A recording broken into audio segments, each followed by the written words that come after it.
outreach workers there.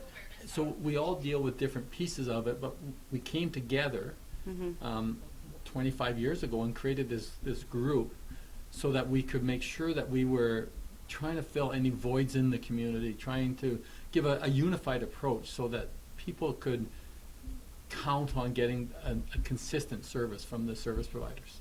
Right. And then one where they're not just trying to, sometimes you get flustered when you feel like you have to go here and you don't know where you're headed and what's the next number and the next person. But with a team like this, it's a team. It's wraparound services really. And I'm the project coordinator. So anyone within that team can refer clients to me. Okay. So if they have a specific need that they feel is not being met in the community by the existing services, anyone in that team or people can self-refer to me as well. And if I can't refer them to someone else, then I build a specific service for them. Okay. So no matter what, you're finding them their help. Yes. You're not putting them away saying, we can't help you We can't help today. you. No, we never say we can't help you. That's a really good thing. So Lethbridge, just saying, I wonder if we realize that that's there for us, that there is a domestic violence action team, that you're not alone, that there's a bunch of people, a bunch of community members, organizations, businesses, all band together to support you in any of those types of needs you may be having. So again, the domestic violence action team is right on Facebook, their number, everything you need to reach out, and they can help you. So really, you guys are a working advocacy group. You're advocating for people in the community. Yes. Even to the point that part of our group does offender treatment. What's that? Where offenders of domestic violence go into a treatment program. Oh, okay. The theory is that we don't want to create more victims. We want to stop the abuse. And we can't stop the abuse unless we treat the offender. Well, that's only sort of makes sense. So, right, and they are still people. Right, and so that even the counseling agencies and stuff that do the offender treatment program are part of our groups. So we're all on the same page, doing the same thing. It's about ending violence. And have you seen yourself this work? I have seen it work. It's very interesting. When I first started this work back in 1995, I can tell you, as a police officer that year, I had 147 files. Oh boy. They now have about 1,600 a year. So we go, is it working or is it failing? Well, what we have is more people coming forward. Yeah, it's working. So it's working. Yeah. So you can't just look at the numbers and go, oh, it's not working because they're getting bigger. It's getting bigger because we actually have people calling us. Yeah. Somewhere people are beginning to feel a safety. Right. Or beginning to feel that there is that team for them. Yeah, and someone's listening to them, Yeah. and something's going to be done. Right. That there's going to be some kind of maybe a little bit of justice for the pain or whatever's going on. Yep. People just want the abuse to stop. Yeah, I think that's Yeah. exactly right. They just want the abuse to stop. The sad part is a lot of the people who are being abused actually want even the abuser to be okay. Yeah, most of them care deeply about their abuser, and that's why they stay in the relationships. They don't necessarily want the relationship to end; they want the abuse to end. True. Yeah. Yeah. So tell me. Okay, so you guys all advocate together. You all come together for this team, but let's get a little deeper into that. Okay. So that means you don't just help for domestic violence. Then there must be more going on. So what can people reach out to you for exactly? So we used to focus on just domestic violence, and then we started to look at most cases of domestic violence. There's also sexual violence in the relationship. Okay. And probably across North America, different police agencies and different agencies have started to realize there's a direct link between the two. Mm-hmm. And then we started to look at stalking. And stalking also has a tie to domestic violence. We know, and we've known for years, that the most dangerous time for a spouse is when they first leave an abusive relationship. And we also have known for years that the abuser will try to find the victim, which is actually stalking. Yes. So we tied them all together to try to look at them all. Like see it in that deeper view. Yeah, it's that you can't have one without the other, and we need to deal with them because they're very serious. The stalking piece, which really got my interest about 5 years ago, was when I started to learn that out of women killed in Canada, Stats Can reported that 80% of them were stalked in the 12 months prior to their death. So as a group, we said, well, if we did something about stalking, maybe we could save someone's life. So we created this anti-stalking program where we actually teach people what stalking is, how to recognize it, how to do safety planning, how to collect, how to save evidence for the police, how to be able to, because even if you think you're being stalked, how do you go to a police officer and say, I'm being stalked? Right. He can't or she can't just believe you. Like, Well, they can believe you, but I mean, they should. What I mean by, that was the wrong words, but they can't just agree that you are being stalked. Right. They're going to need evidence to go forth. And part of that is I also teach people how to talk to the police, because there's a technique to talking to the police. Using keywords, not about advocating for yourself, taking power of your own situation. Very often people defer to the police and go, well, what do you think I should do? Right. Rather than being a strong advocate for themselves. Saying, I'm feeling this is happening, this is what I think should go on. So, and rather than say things like, I don't feel safe, I say, why don't you feel safe? Well, I can't sleep. I'm awake all the time. The slightest little noise wakes me up. I'm scared. The police need to hear those things rather than just hear I'm scared. That's a very good point. So it's about how you engage with the police to get them down that path. To get them to understand really what's happening. Yeah, because if you don't feel safe, you're not safe. Yeah, and police officers and people like that are also dealing with many people a day, so many different personalities, many different perceptions. That's why they need to understand too, right? Yeah. Yeah, very true. So you just have done this your whole life. This is what you've done as a police officer. Yeah, I did it as a police officer, and I did it full time as a police officer for about 5 years, and then as you move through the different ranks of the police service, I supervised, so I always had an interest in this, and always made sure even the people that worked for me were doing it correctly and stuff, and then just when I was ready to retire, this position came open, and it was a natural fit for me. And there you go. So is there a reason why domestic violence and violence like that is important to you, or is it just because you were working it just became? I went into it it was a job. It was part of policing, and I did it. And as I did it, though, you saw more and more reward from what you're doing. It's just like volunteering. I volunteer now, and I never used to do that. The reward is so huge. Yeah, I mean, I actually think you see people's lives change. Yeah, you see it right up. Yeah. You actually save lives, because when somebody's been through a domestic violence, sexual violence, violence like that, where they've been taken advantage of, it can kill somebody from the inside. Oh, absolutely. And that sometimes can kill somebody from the outside also. Sorry. Yeah. One of the things we spend lots of time on now doing is I spend lots of time on educating police and service providers around interviewing people with trauma. Okay. For years, people were taught certain signs are indications of deceit. They're also signs of trauma. Right, but they were never taught about trauma, so they labeled them deceit. Like when somebody shows this weird anxiety, sometimes you can think maybe they're telling a lie or they're trying to hide. Or the story changes. Yes. They fill in blanks. Stuff. If they can't remember certain aspects. That used to be a sign.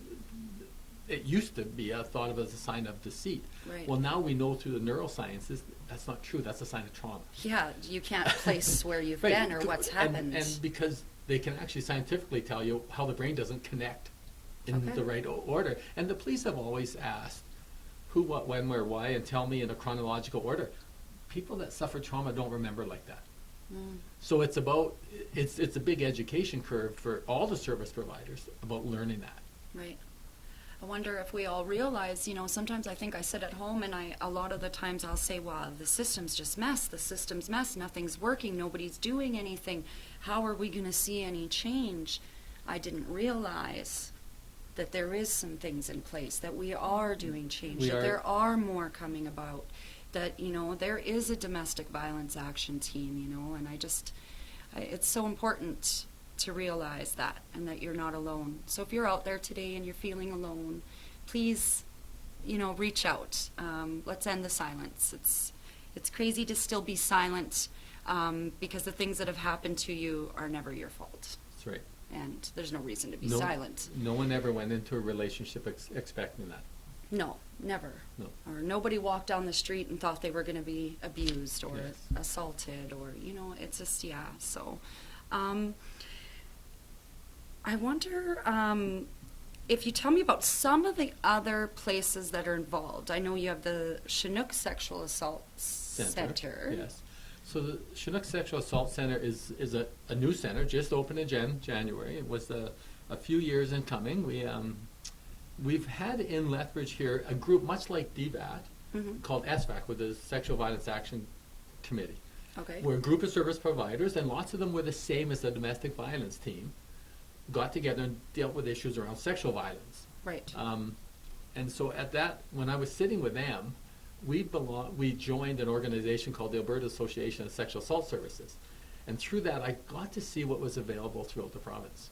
Okay. And after about 6 months, I went, so why is Lethbridge the only place without a sexual assault center? Red flag. And Yeah. and I came to learn that we had one 25 years ago, and they shut the doors. Oh. The government was funding services in town, but it was scattered. It was some here and some at Lethbridge Family Services and some at the YWCA and just different places. Okay. But nowhere that you can actually point to and say, if you need services, go there.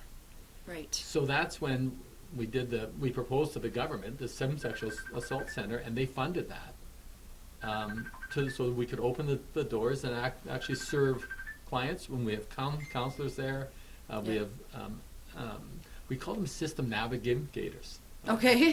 What their job is, they help survivors navigate the systems, and not just the Right. court system, doctor's appointments, housing issues, all That's sorts amazing. of stuff. That's- And because if you just tell someone what to do and let them out the door, half of them can't do it. Well, So you need to go with them. you're putting them out the door for Yeah. failure. Yeah. They're not. So we ask the system navigators to actually go with them, attend court with them, go to police interviews with them, go to doctor appointments with them, do all that. Whatever the survivor, the victim needs, that person will try to do. Or find someone else who can do it for them. And this is funded through the government? Yes. Oh, okay. And you find this through Domestic Violence Action Team? No, you call this Chinook Sexual Assault Center And direct. they'll be right on it? Yeah. Oh, Yeah. okay. Yeah, I know we had Christine Cassie as a guest here before on my first show, just when the center first started. Yes. It was super exciting to be able to just let everyone know that it was there for them. And I think you were saying it's getting busy. It's unfortunately it's busy, but it's a Yeah. good service to have That's right. for the people here. It's sad that we have to have the services, but it being busy means maybe we can believe there could be a little bit of an end of stigma. A bit Well, would be nice. And some of the social media campaigns, the I Believe You campaign, the Yes. Me Too campaign, all these things have really made it okay to tell someone what happened. That's right. The YWCA Amethyst Amethyst Project. they're amazing too. Are they part of this? They are part of SVAC. Okay. They provide third option. Yes, So I know. It's, Third option is something that I worked on when I was with the police still, and we got Okay. that going. And it was about, there's no need to make a decision that night. Right. Let's collect the evidence and save it. Let's get the person healthy, and then make the decision whether or not they want to go ahead. It's really giving them the power. Yeah, automatically giving them the power and showing them that. Yeah, it And- gives them strength back. Yeah, and it puts them in control. And so in 6 months, 8 months, 12 months, when they're ready, if they want to go to the police, the evidence not lost. That's right. I love that. Yeah, it's a great program. And on social media, they will post a purple whatever page. Every day. Yeah. Well, if somebody's been Yes, having, when they and deal with someone. unfortunately, it's a lot almost every day. Too much. It's good though. Mhm. I'm a survivor of sexual abuse, domestic abuse, violence and abuse, and it feels good to be able to put a Purple Heart and tell somebody I believe them and I stand with them. It really does. It feels really good, and for me, and it must feel good for that person to just know we're They're all not just alone. there. Yeah, they're not alone. That's right. Because often the feeling that they have is it's their fault, Yes. Society for years has victim blamed. I mean, even social media, I'll see comments Yes. where someone will say something about, well, what was the victim doing there at that time? Well, it's got nothing to do with it. They're entitled to you walk even down the ask street that? whenever they want. It's about why was the offender. What was she wearing, or Yeah, he right. wearing, or Yeah, so it's, on so and so it's forth. about the offender needs to not offend. That's right. Yeah. Yeah, simple. Yeah, it's The simple. offender needs to not offend. Simple. Yeah. So is this government funded? This position, Yeah. the actual group. Yeah, that's what I'm got wondering. together in 1995 with no funding. Okay. Just a desire to come Just a together bunch and of do people. services. Yep. Okay. And so in those first 5 years, I sort of did this job off the corner of my desk as a detective. Okay. And no funding, nothing. And as we grew, about, I would say around 2004, first time they got funding for a position for someone to coordinate swim services. Okay. So it was about 10 years, and they got funding, and then it's still only just the one position, but we just, you keep going. yeah, just, It's working. yeah, It's doing working. something. And Yeah. the government funds it through the Safe Communities grants, and Yeah. So it's shows true community support.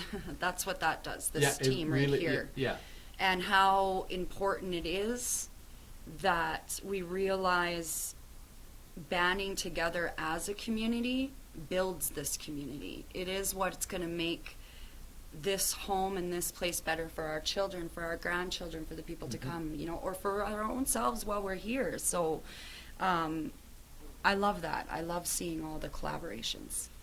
I think we don't realize that's happening. no, it's also, Lethbridge is just about the right size to have all the services and still be small enough that we all know each other. Yes, it's true. You I go go- to the grocery store and you're still talking to people. And I go to Calgary, Edmonton, and talk to my counterparts, and they can't believe that I know everybody in Lethbridge that's doing work in this field because they're in Calgary, Edmonton, and they don't because That's it's too right. big.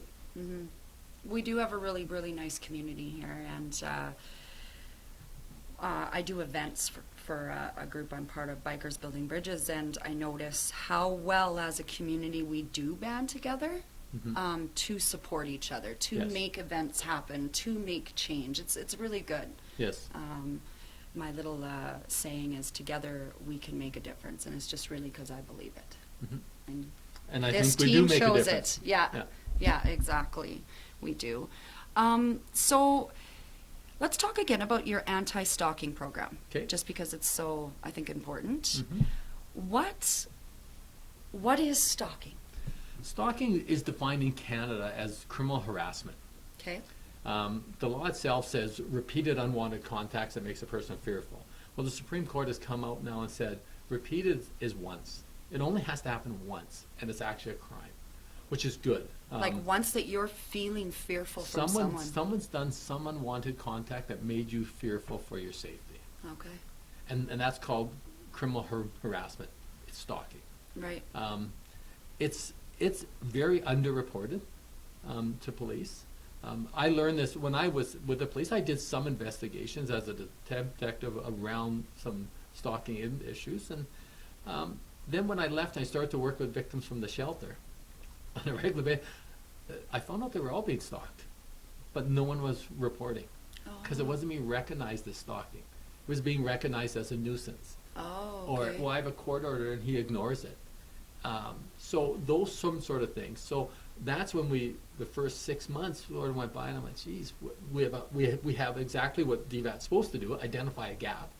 Yes. Let's find a solution, and then we built a model to put into it to try to help those people. Yeah. And I mean, I do lots of education to the service providers, police, probation, the courts about what stalking is. Yeah, because, just as a woman, I have had these conversations more than once in my lifetime with other people where it's like, but there's no point because they're not going to believe me anyways. There's no point in saying this person did this or this person said that they're not going to believe me anyways. I Right. know Or that's how some of us are feeling. Lots of them think, well, I just don't feel safe. How do I prove that? Yes. Well, it's the fact that you don't feel safe, you're probably not safe. and it's up to the police to prove it, not the victim. Not you. Right? That's so a very you need good to point. report it. And we tell police that by the time someone comes into the police station or picks up the phone and calls the police to say I'm being stalked, they've done everything else possible. Yes. Right? Yeah. They've gone, everything's been done. They've done the safety. They've looked at this twice. All those things are done. And so we really encourage the police and the courts to take it serious. Yeah. And I'm happy to say that the court system is taking it very serious. When they get to court, they take it very serious. Yeah. They're tired of it. Well, and they also understand that it's a huge risk.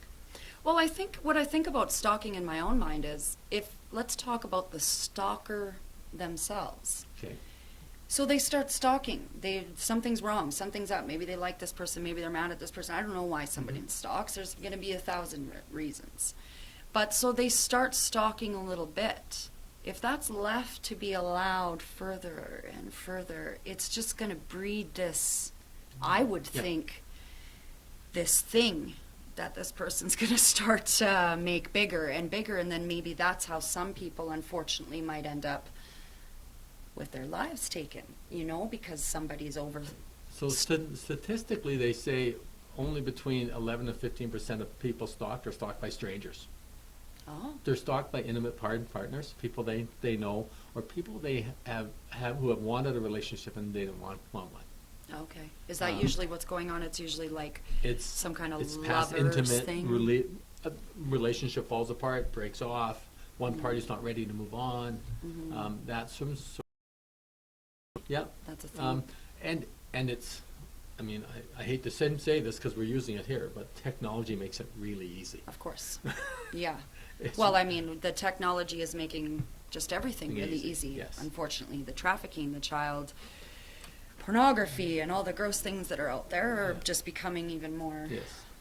So, we do lots around, do education with, if someone thinks they're being stalked, I have lots of referrals from victim service units and police departments about, they'll say, hey, we have this person who thinks they're being stalked, can you do your program? And I spend 2 or 3 hours with them, and we actually do an education piece around what is stalking, what isn't, how to recognize it. Oh, nice. So that it reassures them. I've had some of them actually, I have a check sheet that this is sometimes what you'll feel if you're being stalked, and I've actually watched them go through the page and check every one of them off. Oh, no. Because but they just didn't know what was going on. And They imagine, felt wrong, they felt uneasy, but they couldn't label it. So now we're putting a label to it, we can deal with it. And to think about that, they're living in that. Yeah, every day. So daily, they're living in this slight fear of what's going to happen that day. Right. That's not fair. Okay. That's good. That's good that you have that there. There's some real interesting. Julie Lalonde comes out of. She's moved to Calgary now. She was a high-profile woman advocate for the government. Talked to the UN about women's safety issues and stuff. She's got a really good video out on YouTube that she created about her stalker. And it's under Julie Lalonde? Yes. Okay. So if you guys want to check that out, it might be worth it. It's very interesting because she was stalked, and when we talked with her, she said she firmly believes the only way that she stopped being stalked was he died. Really? Yeah. And that's the case. If you can't go to the police, if the police don't intervene, if we can't do something, that goes on until they fixate on another person or they die. That's terrible. I wonder why. Why are they doing that? Do we know? Some obsession. Just you know what? obsession? I'm sure there's psychiatrists and just too much. They're out there and they'll have labels and they'll be able to do diagnoses. I just know that they're just obsessed with the person and just won't move on. It's an obsession. Okay. Do you get to talk about this at schools? At high schools? Yeah, I do. I do some. Anyone that wants a presentation, I do. Right. I do lots at the college and the university. They're quite active in the social work nursing programs. Right. And they have that's a very high age group for violence happening. At risk is 18 to 24. It's that's terrible. the highest risk. So when I can get to the college and the university, that's a perfect group for It's me too to bad talk you couldn't to. stand up in a bar and just speak to them all and get it done. I wish. I just have a daughter who's 21, and I also know many younger girls and men who are out and about, and they're scared out there. It seems to be a little scarier than when I was that age, I feel. That's my own feeling. I'm not speaking upon anybody else. Just as my own age, when I was 18 to 20, 4, I didn't feel so scared to go to the bar. Right. It's because things have changed. Yeah. Right? There's the date, rape, drugs. There's I was going to all, say, all I think those there's a things. massive drug problem. And just expectations have changed. The social norm bar has lowered. Yes. Things that weren't acceptable when I was a teenager, you were a teenager, have become acceptable now. True. So what that lowers also what's unacceptable. So Yeah. it's That's a good point. that you it's a just- scary time for young adults, really. Yeah. Yeah, I had a young girl on the show. She started her own sexual assault awareness walk and stuff right on Facebook to try to raise awareness for sexual assault. Right. And she's only 17 or 16 or 17. I'm just so proud of her because she's stepped out. She's advocating for herself and others and trying to talk about the unsafety. And I asked her, why did you start this? What is it, And she said that so many of herself and her friends have actually been assaulted or are scared to go out. Mm-hmm.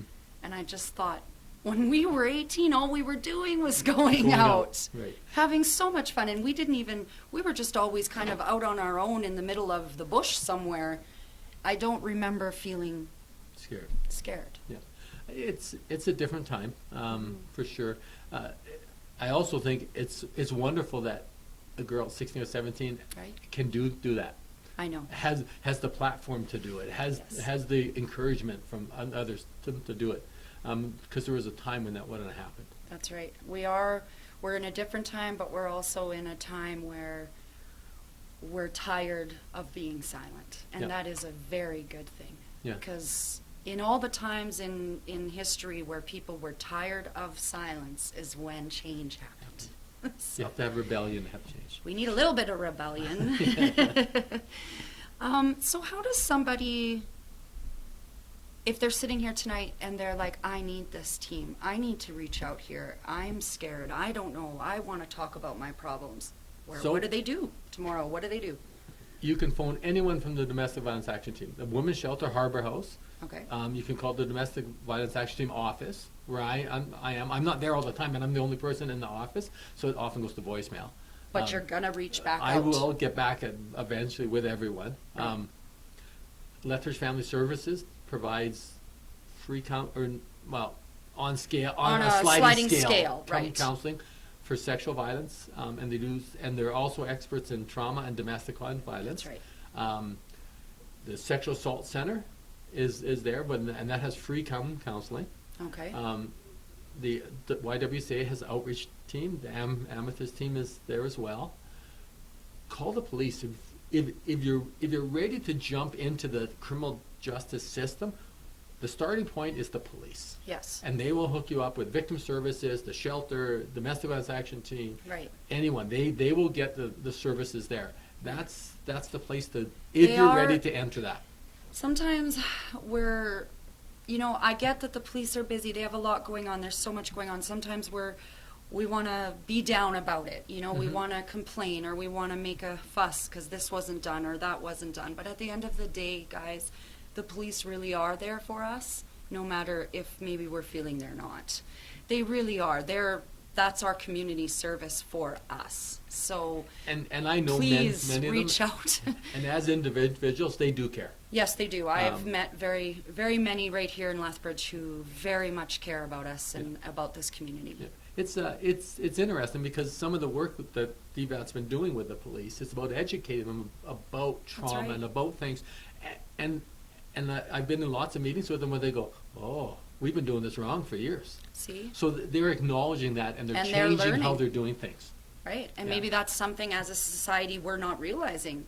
Our cops aren't sitting back in the 80s here. They Right. are being trained. They are being taught and reassessed, and people are letting them know how to deal with things. Yes. So we don't always have to think that it's still the same way it was maybe when you dealt with somebody before, or your someone will friend tell you their did, experience. or yeah. exactly, yes, exactly. Every experience is going to be different. That's right. And even if you don't get the results you wanted, you'll still be hooked up with service providers Yes. that will get you down that path. But if that seems scary, just remember, if that's not the route you want to go, just call out to one of those groups that have been talked about. They're all on Facebook. You can find them on Google. It's very easy to find the numbers. Very easy to find. There is also on Alberta's one line for sexual violence. Yes.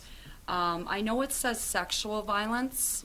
I get that that's what it's for, but I'm sure they're going to be able to advocate for you to give you numbers to where you might need to be. Yes, because there is a provincial line for domestic violence as well. Oh, is there? Do And you know that number off by no, heart? not I off the don't. top of my head. Okay. If you call the Alberta One line, they will put you over to. So there you go. yes. So the Alberta One line is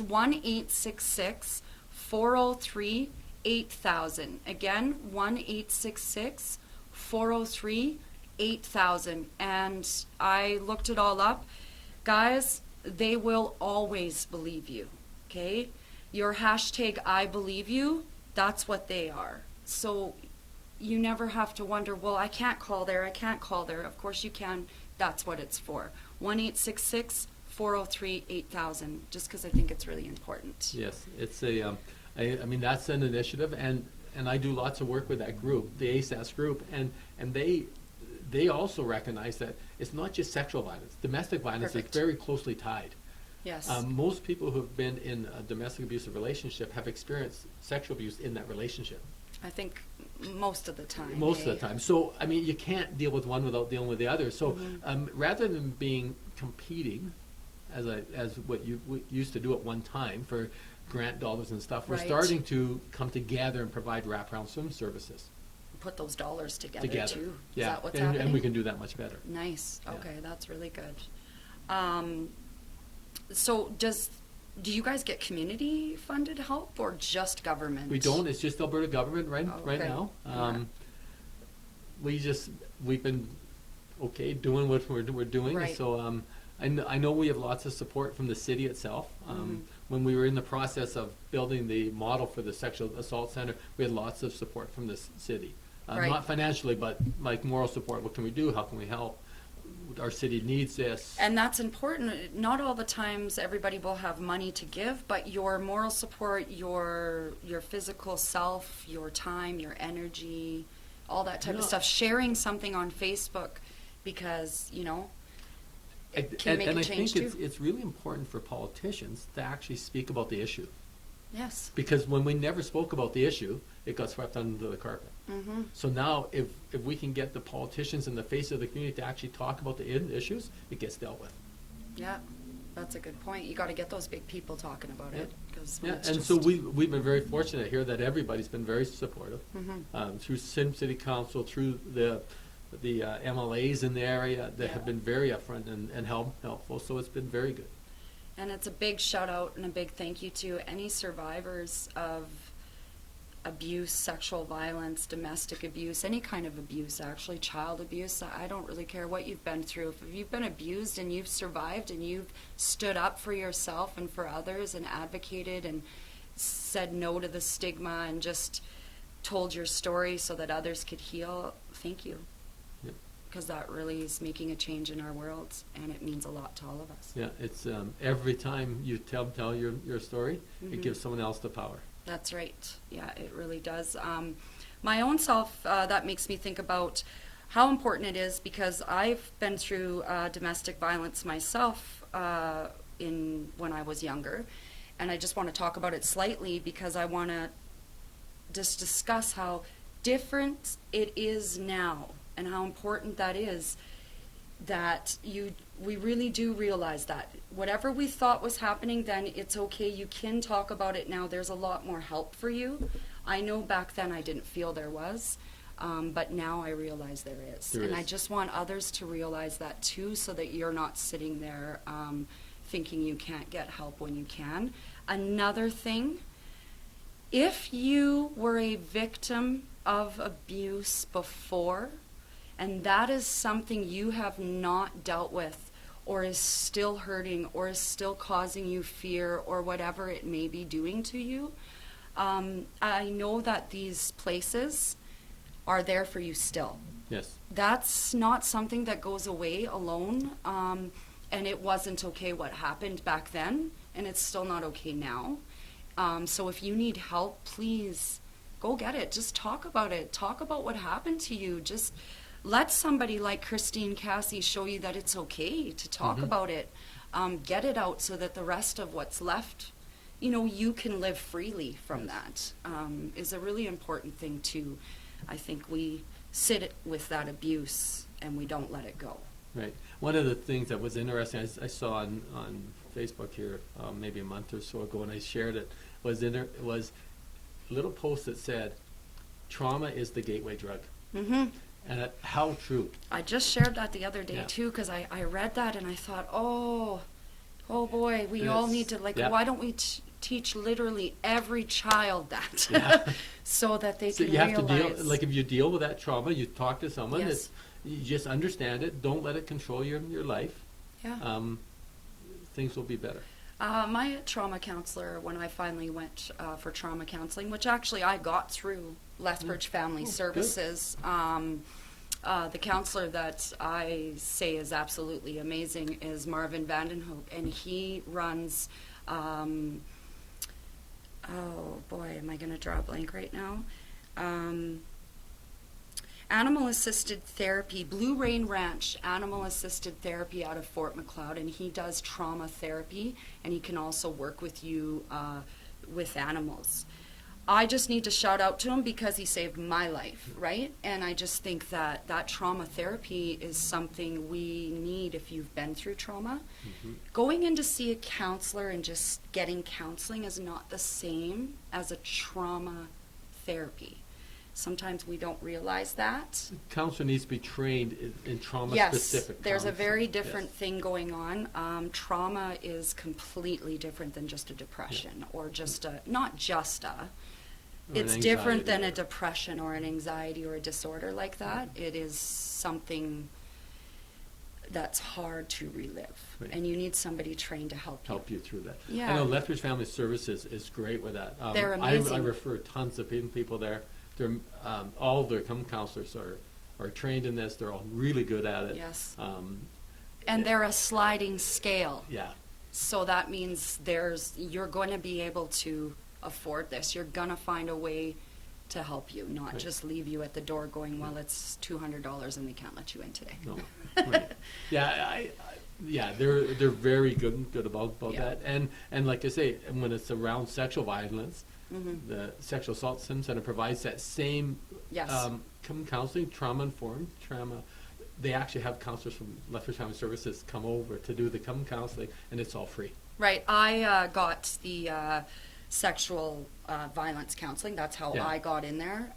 So I did over a year of trauma therapy for free, and because of that, I am who I am today, and I will never be more thankful. So yeah, Lethbridge Family Services counselors like that are a big help, and they're there for you, you guys. So just reach out. Don't be scared anymore. Don't sit at home scared. Don't feel the fear. Don't feel the guilt, that shame, all that gross stuff. If you're feeling any of that gross stuff, those are lies. Yes. Those are the biggest lies, okay? So don't allow it. Look in the mirror. Stand up. Say, hey, I'm worthy today. Today I'm going to love myself. I'm going to step out, and I'm going to say, whatever happened to me, I'm going to get better from that. Right. Wasn't their fault. It's not your fault ever when somebody else hurts you. That's crazy. It's never. It's those other people's fault, and sometimes we got to also remember maybe they've been hurt. Yes. I never want to feel like I'm for the person who hurts you. I'm not. But I am in understanding very well that I wonder where they were. Well, we know that most offenders of sexual violence were victims at one time. So it's about getting that swim service as soon as you can. Yeah, to break the chain. To break that cycle, because it is a sudden cycle. Yeah, We refer to it as a cycle of violence, and it is. And It's it a is. cycle of violence, yeah. That can be stopped. All cycles can be stopped. Yes. We must step up and end sexual violence together. That's how we do it. It's and really the new phrase we're coining is now end violence. Just end violence. Just end violence. It's not Exactly. sexual violence, domestic violence. You're We just right. need to end it all. Yeah, love each other a bit more. We're trying, right? Yes. Yeah. So I think that we've discussed pretty much everything that we can here. We've let them know. I guess my only question is, what can people do to help you? To help what you're doing here in the community? What can we do? Well, I've thought about that lots. The best thing you can do to help us Mm-hmm. is help your neighbor. Yeah. Don't shut the window. Don't ignore what's going on. Provide support when you see something. We talk lots about bystander engagement, and now it was a term that was coined 5-6 years ago about trying to get bystanders to engage. Yeah. And not everybody's comfortable engaging in the middle of a domestic dispute on the scared. street. Mhm. I mean, everyone has their own level of comfort, but we try to get people to do something, Yes. whether it's call 911. Yeah, don't think That can be the enough. next person's Right. going to do it. And if you suspect a friend, a family member, a neighbor is suffering some violence, talk to them about it. Put it on the table, and say what you want me to do. Let them be in control. Because you don't want to isolate them. You don't want them to stop Right. talking to you. Like say, I think this is happening. What can I do to help you? Yeah. Put Not them in- I'm going to do this. Put them Okay. into control. Yeah. And just be very supportive, because leaving an abusive relationship isn't an event, it's a process. Right. And it may take a person 10 times to leave, and that's okay. Mhm. There's nothing wrong with that. When they're ready, they'll go. Yeah, don't give up. But they need support. Right. It's like we say to addicts, don't give up. Just because you went in somewhere, and you had to do that 8 times before you got clean, whatever. You It's okay, got just clean, keep you going kept back. getting up. Yeah. That's what it's about. And I'm a strong believer in that. No matter how far we fall, we must get back up. Yeah. Yeah. We Yeah, have so to. I mean and it's not about helping us, it's about helping everyone. Yeah. Just doing something. That's a very good point. So remember that here, you guys. If there's something you can do to help someone else, just step out and do it. If you're afraid, there's people out there you can reach to help you get people help. You don't Right. have to do it alone. You don't have to be the hero. You just have to be the advocate and speak up a bit so that we can get some more people Yeah, getting out of this. Give them a hand. Yeah, give on- them on- their on their voice, journey. on their journey. Yeah. Give them strength again, which they deserve. So I really appreciate you coming in today. Okay. Thanks for and, having me. yeah. It was good. Yeah, letting everyone know that what is out there in the community and that the community is there for them. Yep. So thank you so much. I just want to shout out to a big thing to Bikers Building Bridges that's on Saturday, this Saturday at the Fairway Plaza Safeway on Mayor McGrath Drive. We have our Kelly's Superhero Ride, Bail Out a Biker. So it's from 11 a.m. till 4 at the Safeway Fairway Plaza. And we would really appreciate if you guys could come out and support the Alberta Children's Hospital. Everything collected is going there on our superhero ride on the 22nd. Let's see if we can just bring more than we did last year, get more bikes to come, get more people to join in, more support. Again, this Saturday, Bail Out a Biker at the Safeway Fairway Plaza. So thanks again, Bill. Thank you for so having much. me. See you again next week, guys.